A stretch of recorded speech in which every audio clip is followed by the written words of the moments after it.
En esta ocasión vamos a hablar sobre lo que son las perspectivas de la influenza aviar en México en el corto, mediano y largo plazo. Recordemos un poco la historia de la influenza aviar en México.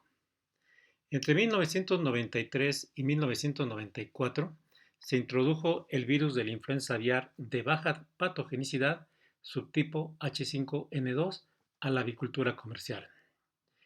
Este virus mutó de baja patogenicidad a alta patogenicidad entre diciembre de 1994 y enero de 1995. Se aplicaron las medidas de mitigación y contraepidémicas necesarias en ese momento, lo cual permitieron que en julio de 1995 se pudiera erradicar el virus H5N2 de alta patogenicidad en México y que hasta la fecha permanece erradicado. Sin embargo, en junio de 2012 fue notificado al SENACICA la presencia de casos de esta enfermedad sugestiva que fue identificada posteriormente, y a partir de junio de 2012 se reconoce oficialmente la introducción del virus de influenza aviar de alta patogenicidad subtipo H7N3.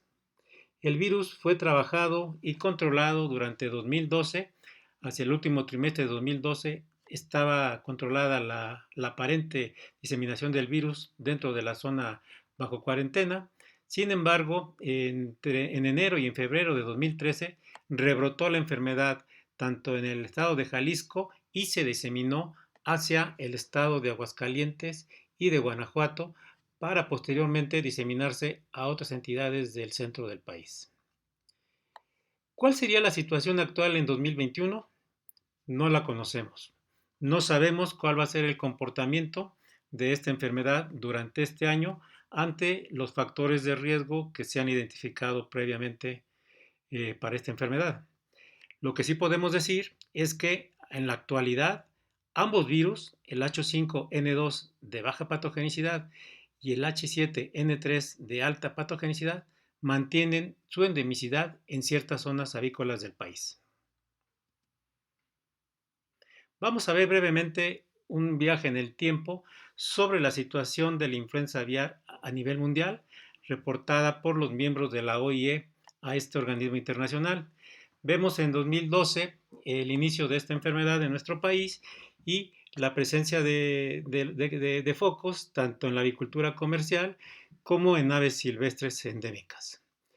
La situación a nivel mundial, si ustedes aprecian en este mapa, pues estaba más o menos relajada, tranquila, había poca investigación, pero se presentaban varios casos en el continente asiático, africano, y también había detección en aves silvestres.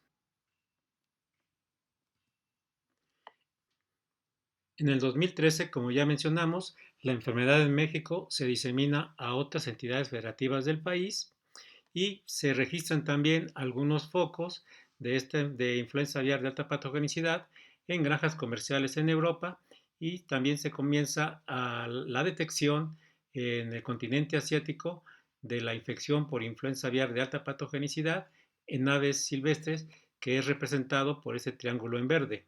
Los focos en el color azul corresponden a granjas comerciales. Para el 2014 se detectan algunos focos de esta enfermedad en Estados Unidos, tanto en la avicultura comercial como en aves silvestres. En Asia se detectan un incremento considerable de estos focos tanto en la avicultura comercial como en aves silvestres.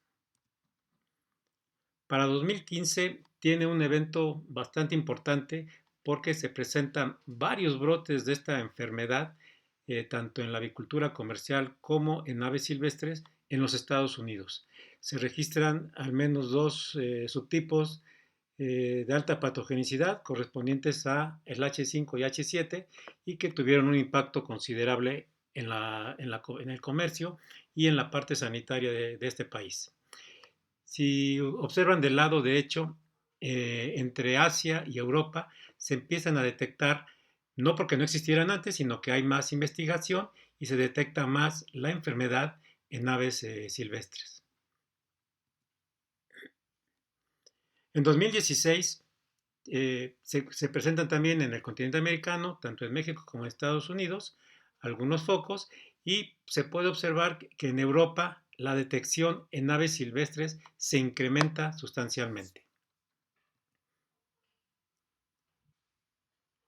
Para 2017 podemos observar que en la parte del continente europeo hay incremento en la detección del virus de influenza aviar de alta patogenicidad en aves silvestres, también en algunas aves granjas comerciales, se mantiene en Asia con bastante incidencia y también se identifica un incremento notable en algunos países africanos.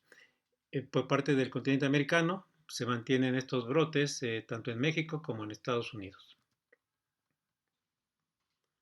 Durante 2017 podemos observar que la situación sanitaria a nivel mundial se mantiene muy similar a la del año anterior. Siguen habiendo este tipo de reportes tanto en la avicultura comercial como en aves silvestres.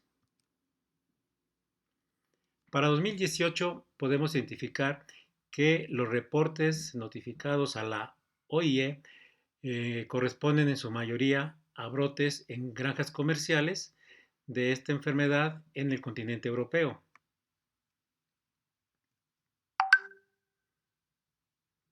Para 2019 observamos que en México se incrementan el número de focos, son notificados a la OIE y lo podemos apreciar que es la única notificación a nivel del continente americano para este año. Los focos, tanto en Europa como en Asia, se ven disminuidos considerablemente. Para 2020 observamos que no existe ningún reporte de México y se identifica también un foco en los Estados Unidos.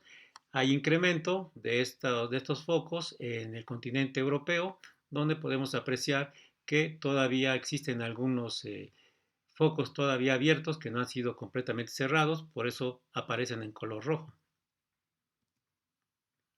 Y para 2021, aquí hablamos exclusivamente de enero, vemos la cantidad de notificaciones que hay en este mes, tanto en el continente europeo y en el continente asiático.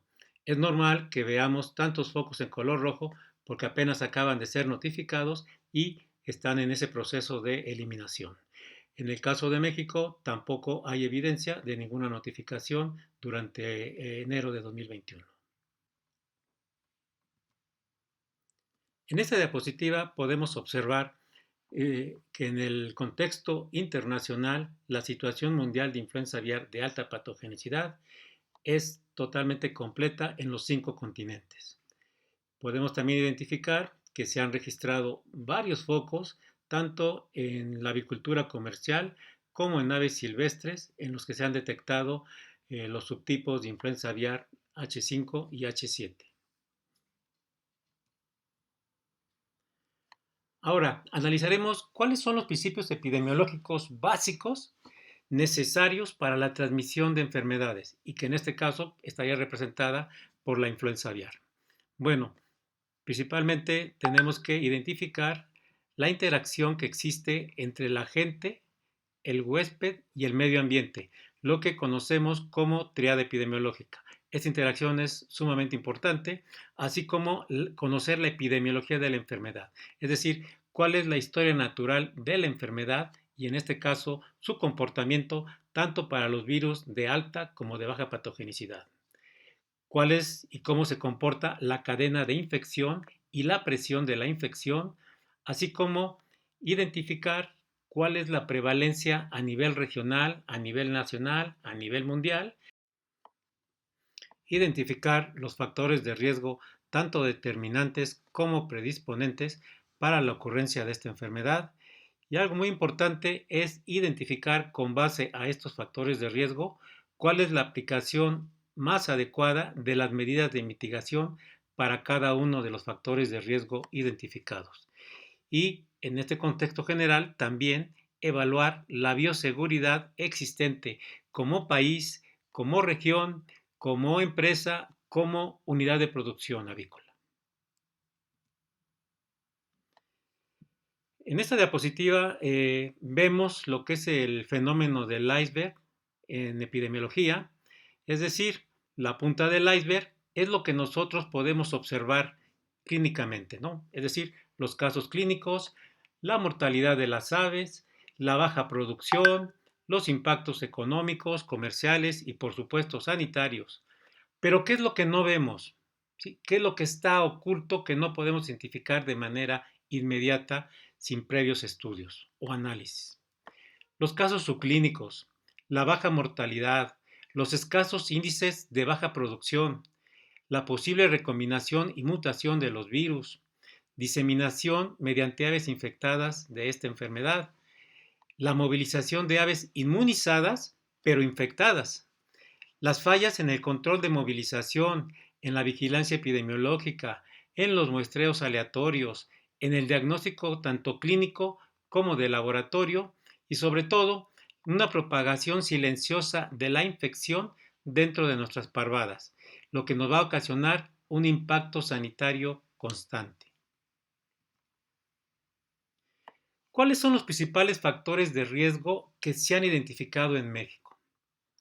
La falta de una bioseguridad integral en la unidad de producción avícola, el hacinamiento de las granjas avícolas y también la gran cantidad de aves que existen en cada una de estas granjas, la presencia de aves silvestres migratorias infectadas, que a su vez dan lugar a la infección de aves endémicas.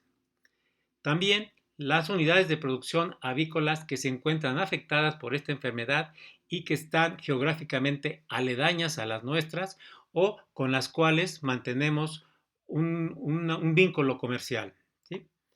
Las fallas en los programas de vacunación, esto es muy importante y lo vamos a ver con más detalle más adelante. La introducción a nuestras unidades de producción de aves infectadas que no son detectadas en su momento o que no se hacen pruebas correspondientes para su incorporación a nuestras parvadas o a nuestras granjas. Los sistemas de producción avícola. ¿Sí? Hoy seguimos manejando en pocas granjas el sistema todo dentro, todo fuera y en gran parte el sistema de edades múltiples, lo cual también es un factor de riesgo muy importante.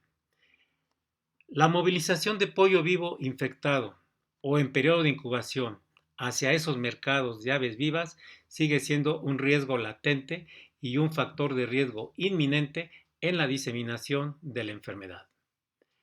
La venta y comercialización de la pollinaza y de la gallinaza contaminada que no son sujetas a tratamientos térmicos siguen representando un alto factor de riesgo para esta enfermedad.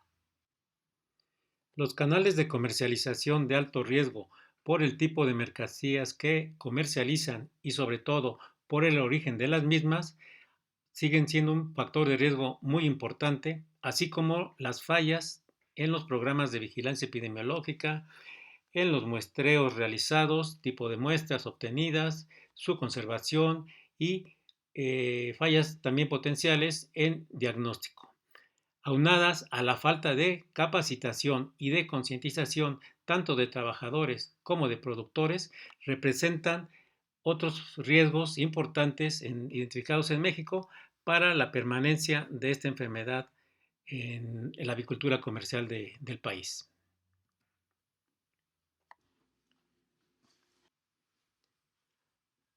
Entonces, ¿cuáles son las principales medidas de mitigación identificadas conforme a la evaluación de los factores de riesgo?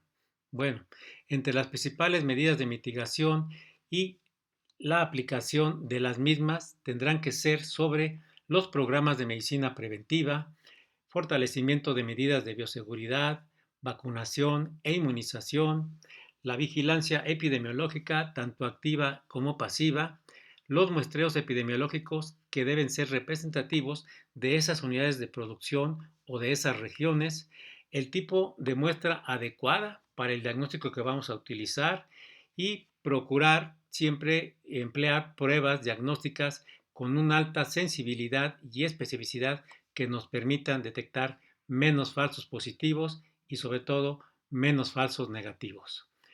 El sistema de todo dentro, todo fuera es bastante complejo, sin embargo, es una estrategia de estas medidas de mitigación en los cuales podríamos reducir uno de los factores de riesgo. Por otro lado, se deberán fortalecer todas las actividades relacionadas con el lavado, la limpieza y la desinfección de equipo e instalaciones, así como con el vacío sanitario. De igual forma, la disposición sanitaria de cadáveres y de desechos deberá realizarse conforme lo establece la legislación, la normatividad aplicable para reducir los riesgos de diseminación de este virus hacia el medio ambiente. También debemos de evaluar e identificar los canales y los tipos de comercialización de riesgo que vinculen a mercancías de alto riesgo, sobre todo por el tipo de mercancía y el origen de la misma. Y realizar importaciones seguras basadas en requisitos sanitarios que permitan minimizar o mitigar la probabilidad de introducción del virus a través de una importación de un ave o de sus productos o subproductos.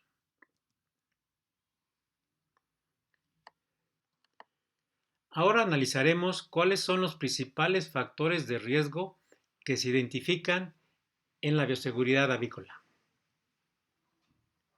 Empezaremos por qué es la bioseguridad avícola, y son aquellas prácticas sanitarias que se diseñan y se establecen para prevenir el ingreso, la transmisión y la diseminación de agentes patógenos que pueden afectar la sanidad, la producción y la productividad de las aves.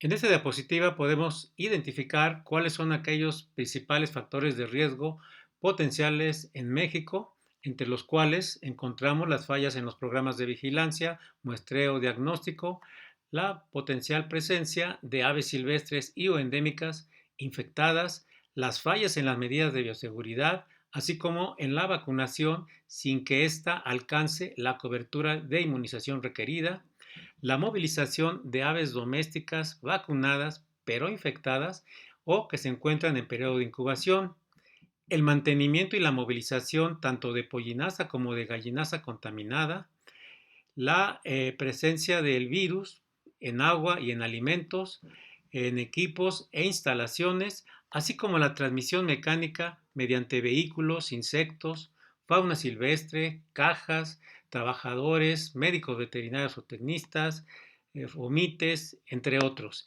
y cualquier otra movilización avícola irregular. En este caso, vamos a centrar nuestra atención a estos dos factores de riesgo: las fallas en las medidas de bioseguridad y las fallas en la vacunación sin lograr esa cobertura de inmunización requerida para poder controlar al virus circulante en la parvada y erradicarlo. En cuanto a los tipos de evaluación de la bioseguridad avícola, tenemos dos aspectos. Primero, el que comúnmente realizamos y conocemos, que es la evaluación de las medidas de bioseguridad física y estructural establecidas. Pero la otra evaluación, que es la más importante, es la evaluación epidemiológica para lograr una bioseguridad integral basada en riesgos. En esta diapositiva podemos observar en color azul nuestra evaluación de la probabilidad de introducción del virus de influenza aviar hacia una granja de postura comercial.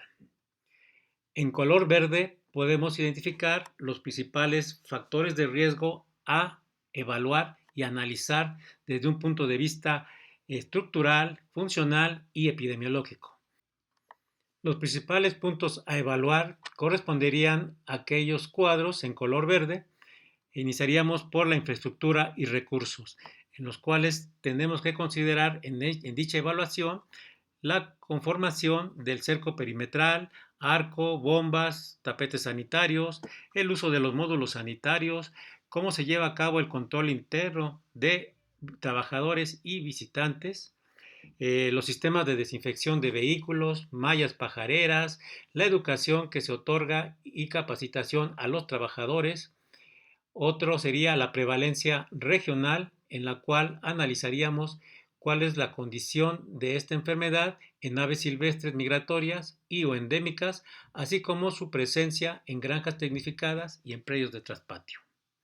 Otras serían las fallas en la disposición de cadáveres y desechos, fallas en el control de la fauna nociva, el uso inadecuado de desinfectantes y sanitizantes, fallas en el control de plagas tanto en bodegas como en silos de alimentos, fallas en el manejo y tratamiento de gallinaza, que en este caso correspondería a una granja de postura comercial, pero también las fallas en el lavado, limpieza y desinfección de instalaciones y del equipo. Y una última variable en color verde correspondería a la probabilidad de infección de las aves de reemplazo.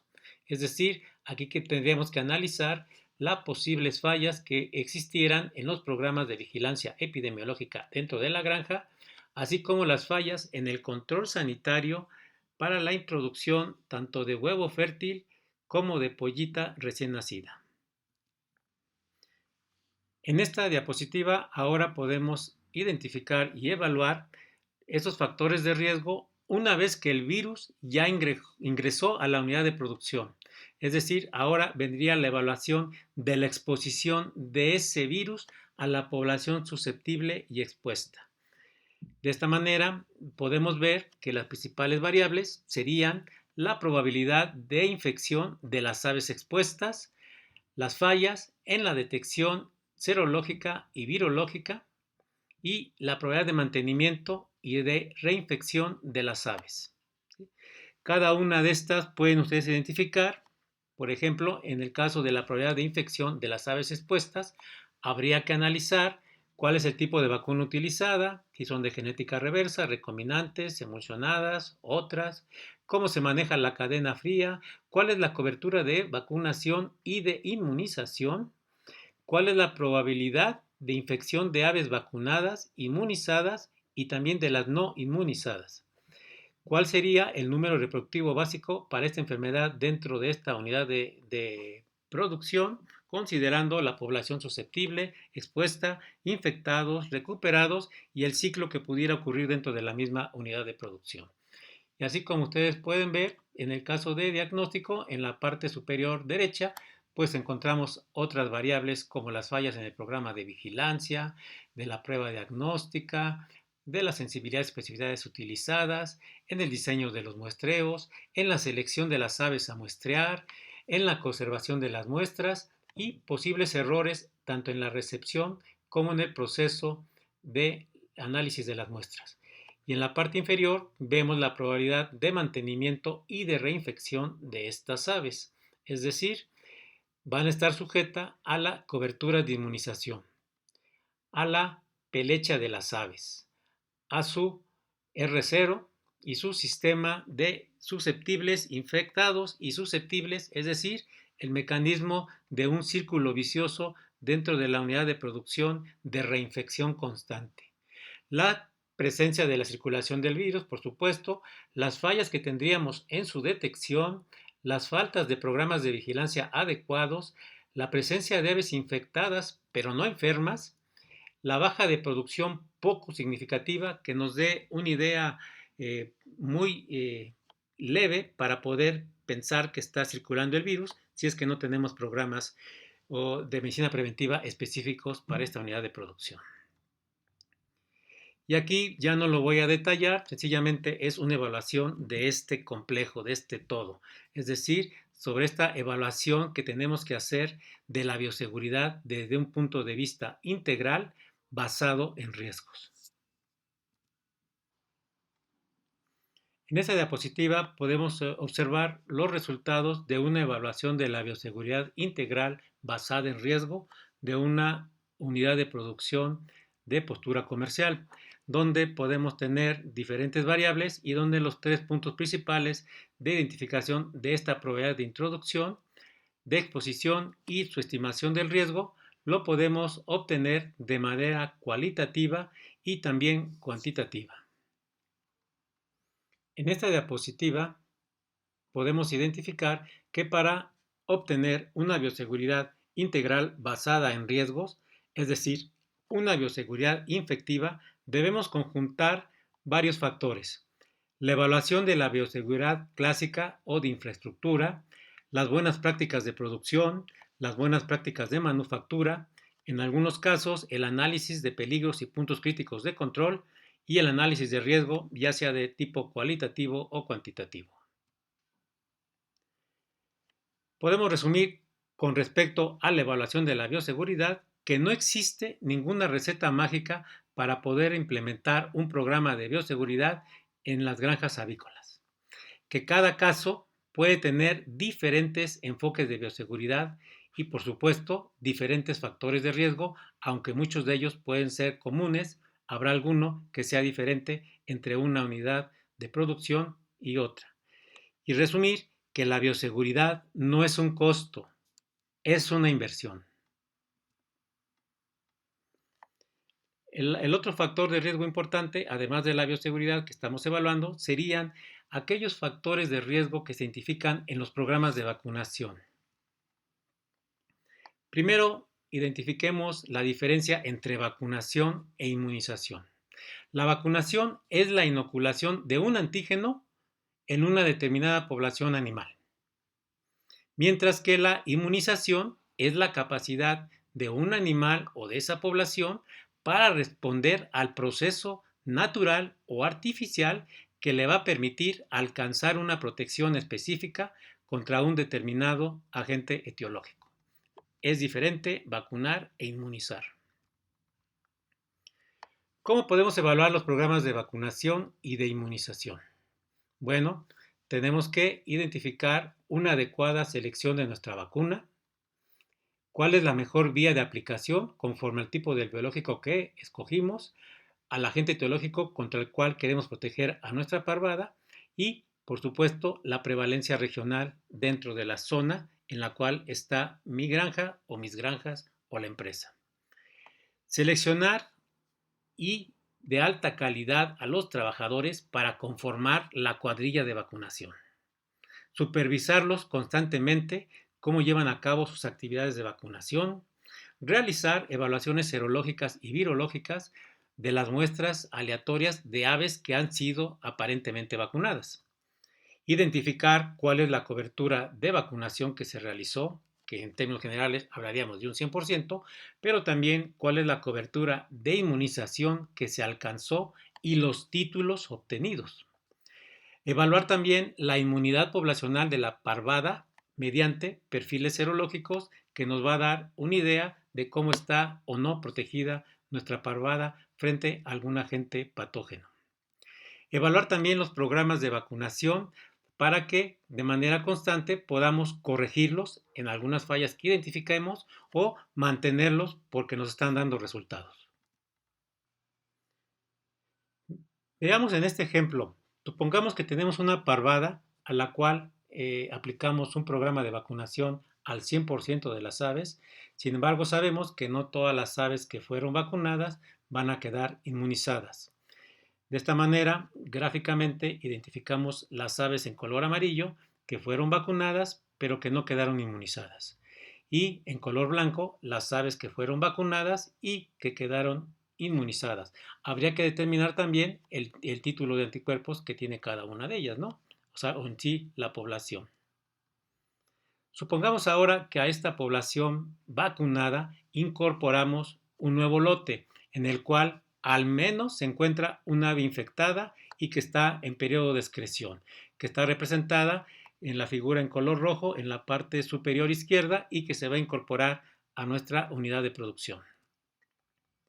Una vez adentro, esta ave pues va a diseminar el virus al medio ambiente dentro de la granja, dentro de las casetas, y este virus va a entrar en contacto tanto con aves inmunizadas como con aves no inmunizadas.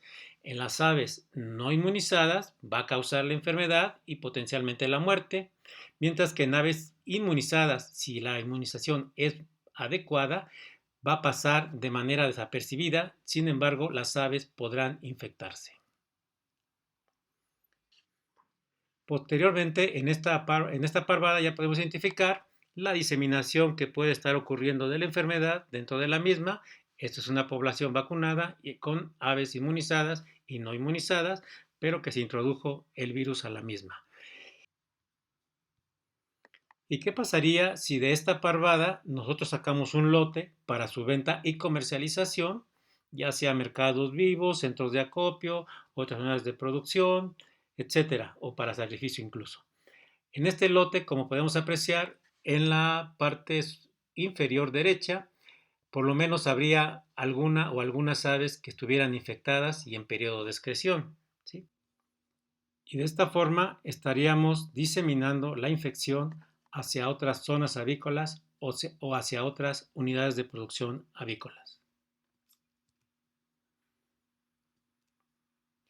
Entonces, este es muy probable uno de los escenarios que tendríamos en algunas granjas bajo esquema de vacunación donde los programas no permiten la inmunización completa de la parvada o mayor al 80%, 90%, lo cual permitiría controlar la infección con miras hacia su erradicación. Pero ¿qué pasaría ahora si nosotros esa comercialización de aves o dentro de nuestros programas de movilización y de vigilancia muestreamos un número determinado de aves, que son las que están señaladas en este círculo en rojo? ¿Cuáles serían los resultados que obtendríamos de estas aves en color amarillo y blanco, que están representadas dentro del círculo? Si los resultados los obtenemos de la prueba de inhibición de la aglutinación, PCR o el aislamiento viral. Lo más probable es que, por supuesto, la inhibición de la aglutinación sea negativa, ¿sí? Porque las aves en color amarillo son aves que están en periodo de incubación y no van a haber producido aún anticuerpos. El PCR es muy probable que también salga negativo si estas aves en periodo de incubación están iniciando. Y por lo mismo el aislamiento viral será negativo. Y de esta forma estaríamos considerando que esta parvada es negativa y es permisible su movilización hacia cualquier zona que le sea permitido. En esta diapositiva podemos identificar cómo fueron o cómo tuvo el impacto la aplicación de medidas de control aplicadas en un brote de influenza aviar H7N7 de alta patogenicidad antes y después del brote. Es decir, considerando que el radio de transmisión que correspondería al número básico reproductivo, es decir, cuántas parvadas puede infectar una parvada infectada, ¿sí? Antes de aplicar las medidas de control, vemos que este radio de transmisión era de 5, es decir, cada parvada podía infectar a otras 5, con un intervalo entre 2.9 a 8.6 parvadas. Sin embargo, después de aplicadas las medidas de control y mitigación, este radio de transmisión disminuye de 5 parvadas que potencialmente se pueden infectar a partir de 1 a 0.91, es decir, casi menos de una parvada, con un rango que variaba entre 0.39 a 2.13 parvadas.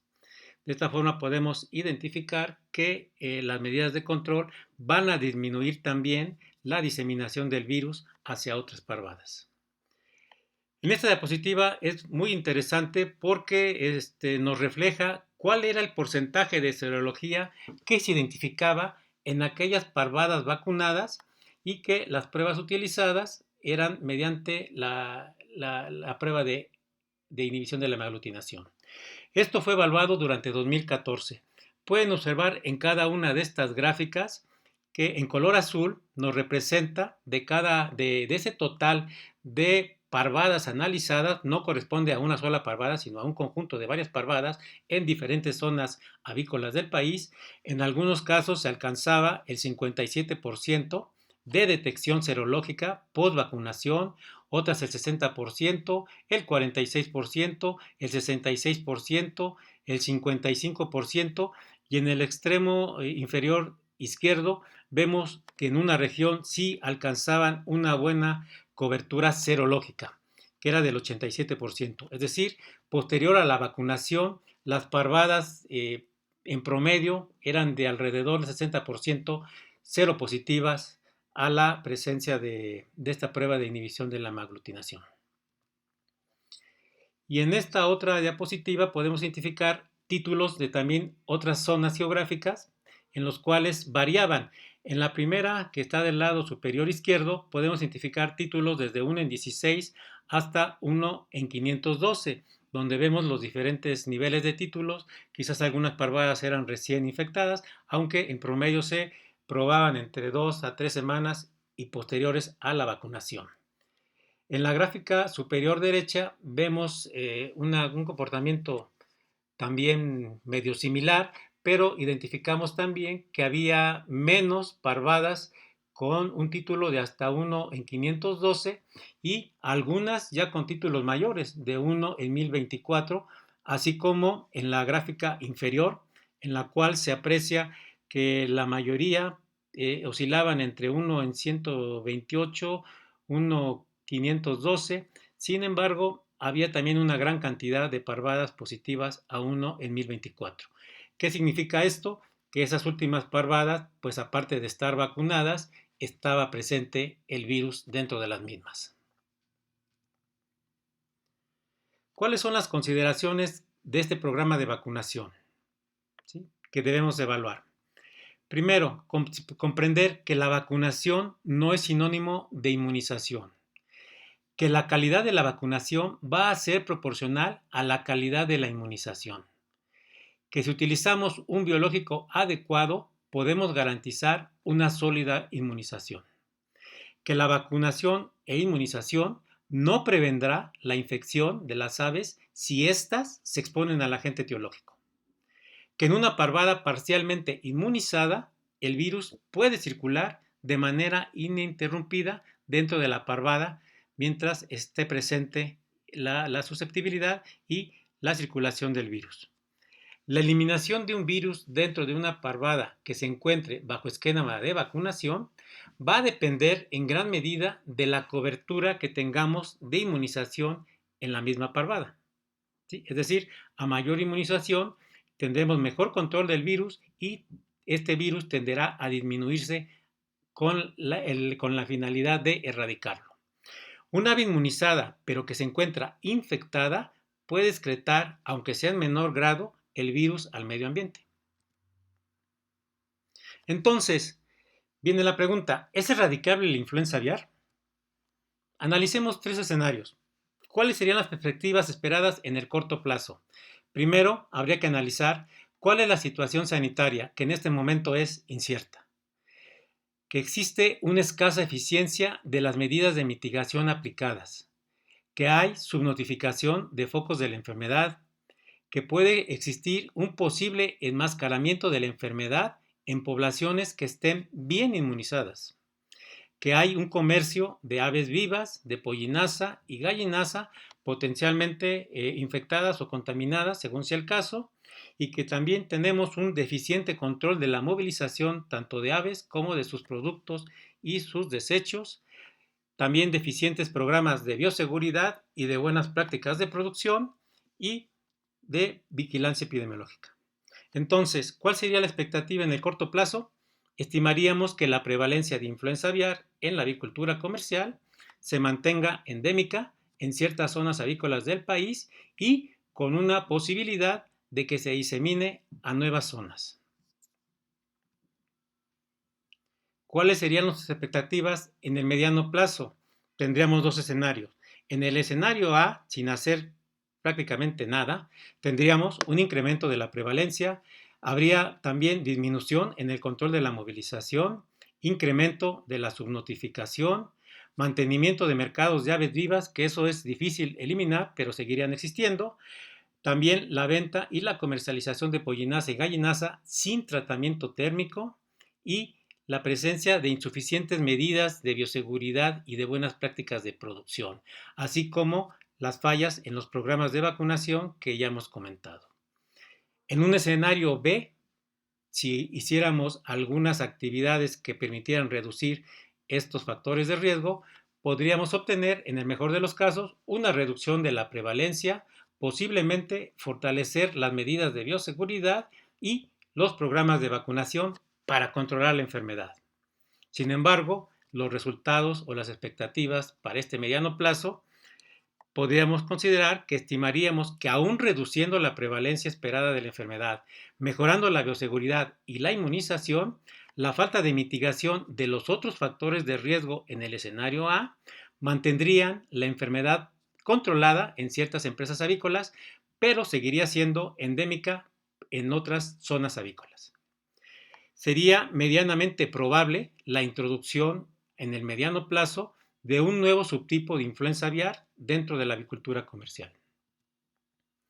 Y en el tercer escenario, o en la tercera expectativa esperada ya en el largo plazo, tendríamos también en nuestro escenario A, sin hacer nada, el incremento de prevalencia, seguiríamos sin un adecuado control de la movilización, con mayor subnotificación de los focos, permanecería los mercados de aves vivas, la venta y la comercialización de pollinaza y de la gallinaza sin tratamiento térmico, y seguirían las insuficientes medidas de bioseguridad y de buenas prácticas pecuarias, aunadas con las faltas o fallas en los programas de vacunación.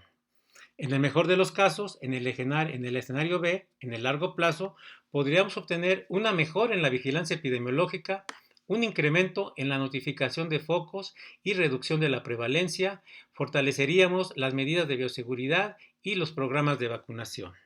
Entonces, en el primer escenario, en el escenario A, vemos abajo en color rojo que si no hacemos nada, tendríamos que convivir con la enfermedad y con la vacunación.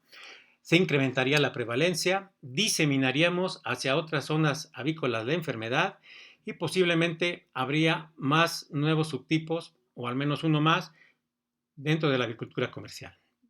Si optáramos por el escenario B, que tampoco alcanzaríamos a reducir o a limitar todos los factores de riesgo, podríamos tener una mejora de programas de vigilancia aunada al incremento en la notificación de focos y también en el fortalecimiento de la bioseguridad, de la inmunización de parvadas, un mejor control adecuado de la movilización, y lo cual nos podría permitir el control de la enfermedad con miras a su erradicación. Sin embargo, sería posible, como ya lo mencionamos, la existencia de más subtipos de influenza aviar en nuestra avicultura, lo que debería ser considerado como una limitante también adicional. Muchas gracias por su atención y estas serían nuestras expectativas para esta enfermedad.